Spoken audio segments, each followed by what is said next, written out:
Հայաստանի Հանրապետության մեծարգո վարչապետ, հարգարժան կառավարություն, հարցս ուղղում եմ ներքին գործերի նախարար Արփինե Սարգսյանին։ Տիկին նախարար, իհարկե գիտենք, որ ձեր նախարարությունը մեծ պայքար է մղում այսօր հասարակության մեջ դեռևս լայն տարածում ունեցող թմրամոլության դեմ, ինչպես ողջ աշխարհն է պայքարում այդ չարիքի դեմ, խնդրում եմ ասեք, թե ինչպիսի մակարդակի վրա է գտնվում այդ չարիքի դեմ մղվող պայքարը մեր երկրի տարբեր մարզերում, կան արդյոք մասնագիտական ուսումնասիրություններ, թե ինչպիսին է պատկերը մարզային մեր պատանիների և երիտասարդների շրջանում։ Հարցին կպատասխանի ներքին գործերի նախարար Արփինե Սարգսյանը, համեցեք տիկին նախարար։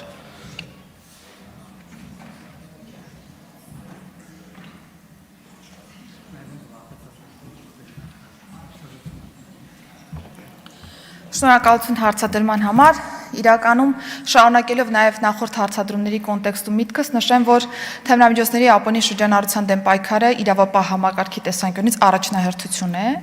եւ այս տարի եւս շարունակելու ենք ինտենսիվացնել աշխատանքները, կարծում եմ հատկապես հսկողության, մեր նաև վերահսկողության տիրույթում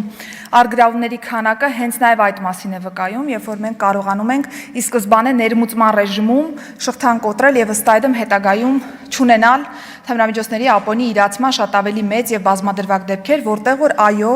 կարող են ներգրաված լինել թե անչափահասները եւ թե նաեւ երիտասարդները։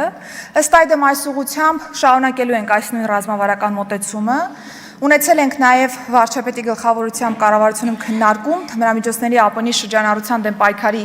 ռազմավարության նախագծի շուրջ եւ ռազմավարական նախագիծը, որն առաջիկայում կհաստատվի կառավարության կողմից, հենց այս շեշտադրումը ռազմավարական մակարդակում արդեն իսկ ներառում է եւ հետեւաբար կարծում եմ այս բանաձևով առաջ շարժվելու պայմաններում մենք կկարողանանք ավելի լավ արդյունքներ գրանցել։ Ինչ վերաբերում է անչափահասներին, ես ասեմ, որ վիճակագրական տվյալները այս պայծրությամբ մեր ունեցած թե ոստիկանության ինֆորմացիոն կենտրոնի եւ թե նաեւ կախվածությունների բուժման ազգային կենտրոնում արկա, շատ մեծ թվերի մասին խոսքը չի գնում, մինչեւ 10 թվի շուրջ է պատտվում անընդհատ մեր վիճակագրությունը, թե ոստիկանական աշխատանքի եւ թե նաեւ հաշվառումների կոնտեքստում, բայց ասեմ, որ կարիք ունենք իրական պատկերի նաեւ վերհանման այս տեսանկյունից, որպեսզի հավաստվենք, որ այն վիճակագրությունը, որ կա, դա իրական պատկերին համադրվում է կամ գոնե թե մոտ է իրական պատկերին, հետևապես ռազմավարությունը նաև սա է թիրախավորում, որպեսզի մենք կարողանանք պատկերն ավելի ճշգրիտ ունենալ այս մասով։ Ասեմ, որ վերջին ժամանակահատվածի զարգացումները թույլ են տալիս մեզ մտածելու, որ համացանցային տիրույթում են շատ ավելի շատ շրջանառության դեպքերը գրանցվում եւ տարանջատել իրավիճակը ըստ Երևանի եւ մարզերի արդեն մի փոքր այլ տրանսֆորմացիա որպես այդպեսին ունի։ Դրա համար մենք բովանդակության վրա կենտրոնանալով թե համացանցային ալիքների կանխարգելման եւ նաեւ փակման տրամաբանության մեջ ենք աշխատանքները շարունակում եւ թե նաեւ ներմուծման շղթայի տրամաբանության մեջ, որն արդեն իսկ նշեցի, եւ նաեւ քննարկել ենք տարբերակ անչափահասների կողմից թեստավորման ռեժիմի եւս, որ թույլ կտա հնդածած նաեւ կամավորության սկզբունքով վերհանել բոլոր այն դեպքերը, երբ որ կարող են լինել անչափահասներ կամ երիտասարդներ, որոնք որ թմրամիջոց օգտագործած կլինեն եւ ըստ այդմ սա վաղ կանխարգելման տրամաբանության մեջ մեզ թույլ կտա աշխատանքները շատ ավելի թիրախային կերպով իրականացնել։ Այս պայծրությամբ Կրթության, գիտության, մշակույթի, սպորտի նախարարության գործընկերների հետ պլանավորումն ենք անում, որպեսզի process-ը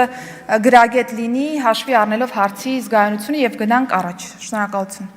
Արձագանք, համեցեք։ Շնորհակալություն տիկին նախարար եւ լիահույս եմ, որ տարվող աշխատանքների արդյունքում շատ շուտով կտեսնենք մեր ցանկալի արդյունքները։ Շնորհակալություն։ Շնորհակալություն։